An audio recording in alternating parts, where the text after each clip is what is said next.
Okay, Julius Randle just committed to the University of Kentucky about a week ago now, and I told Dylan Wimberly especially. I told him that I did not expect that to happen because of everybody that's slated to come back to the University of Kentucky next year, and they already had 5 or 6 guys signed to the recruiting class. Then Andrew Wiggins is still running around without making a decision. But if I was a betting man, I put my money on Andrew Wiggins going to either Florida State or Kansas. With Carolina being a close third, I really don't think he's going to go to Kentucky because Kentucky is completely loaded. I mean, they brought in James Young and Julius Randle, the Harrison twins. I mean, these guys are loaded with talent. I don't understand how they keep doing this. Thought there was a limit on scholarships in college basketball, but obviously there isn't. But one thing that did help was Ryan Harrow going to the NBA. Well, Ryan Harrow transferring to Georgia State, and then with Archie Goodwin, um, and Nerlens Noel entering the NBA draft. Kyle Wiltshire and Alex Poythress so far are saying they're coming back to school. But I want to know, what do you guys think about how things are being ran at the University of Kentucky? I mean, with their talent base, everybody coming back, most of their guys coming back. Then I know Calipari is in love with what he's got next year because these guys have no choice but to play together and to coexist. Um, and if you don't play well, you will be on the bench. And I think that's one thing that he's really happy about. That if you don't play good basketball, that you will be on the bench and you will lose minutes because other guys on the team are capable of playing basketball as well. And nobody has a set position yet. And so, only people that I really think are really set in the starting lineup are the Harrison twins. Yeah, the Harrison twins are the only people that have a spot in the starting five on their team so far.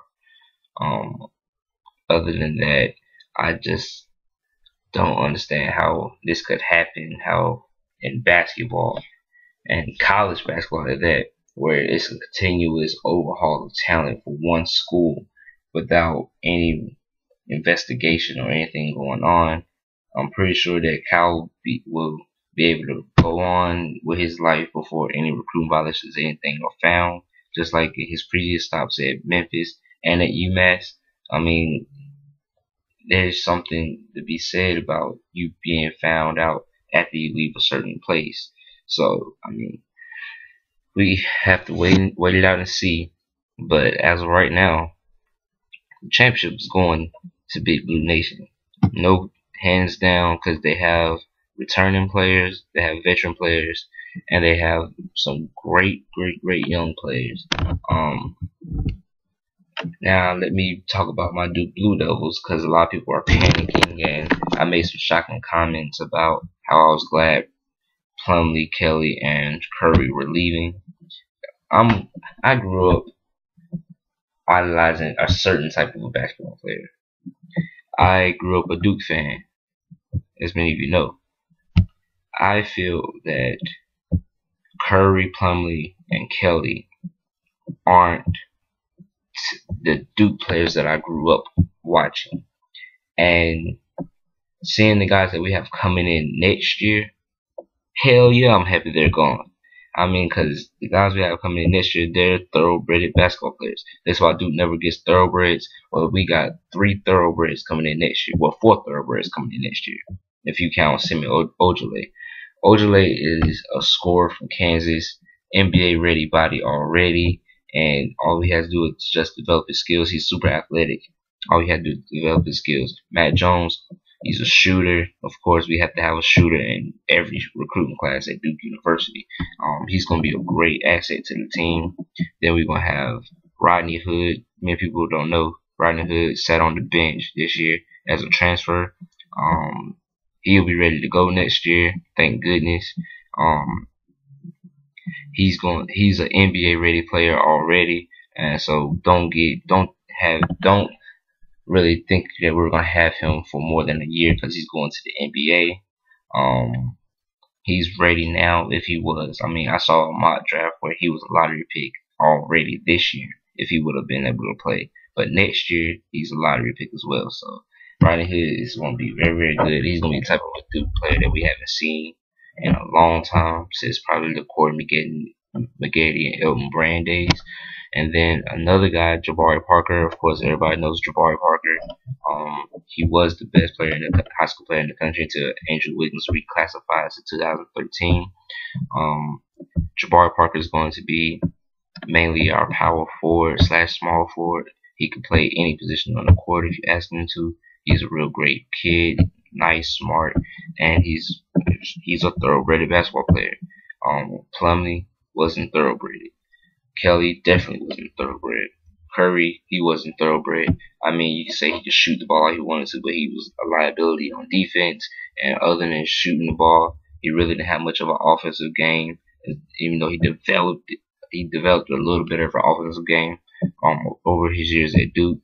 But with the guys who have coming in, they would, if we were to put those four guys and then put them three seniors, and let's put, I don't know how to break up that into a scrimmage, but I'm pretty sure Parker and company would win that scrimmage easily without a competition. Because if Rodney Hood would have played this year, he'd been the best player on that court, on that team this year.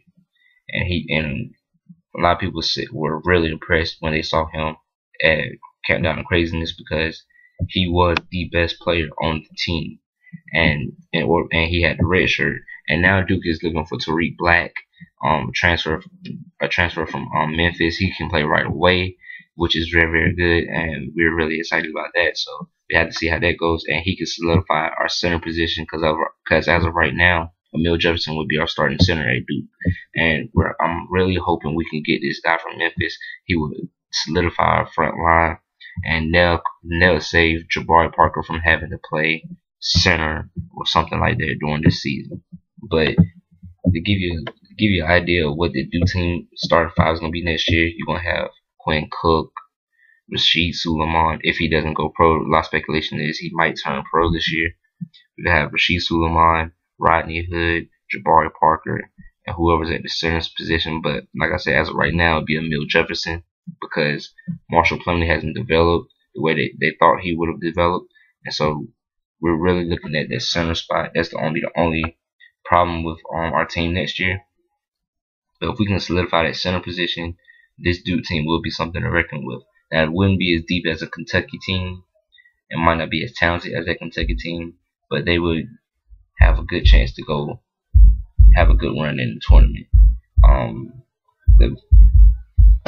Another issue with college basketball right now is the fact that Andy Enfield from Florida Gulf Coast University, he has left for USC, and I don't think that's a good idea, because people don't realize that he has a group of guys that had nothing to lose. And when you go to USC, you have expectations. When you go to a different school, when you go to a higher Division I school, there's higher expectations. At Florida Gulf Coast, he didn't have these high expectations like he's going to have at USC, and I don't think that it was a good move by USC. But I don't blame Andy Enfield for taking that money, even though he doesn't need any money. He's a good guy, decent coach, but I think his players really made who he was, and the type of players he had on that team made him who he was. I don't think he's gonna have the success like people think he's gonna have at USC. I think he's gonna be there for 2 years, 3 years, and then get fired, or he's going to resign. So we'll just have to wait to see how that happens, and I will be talking to you guys later. I'll let you.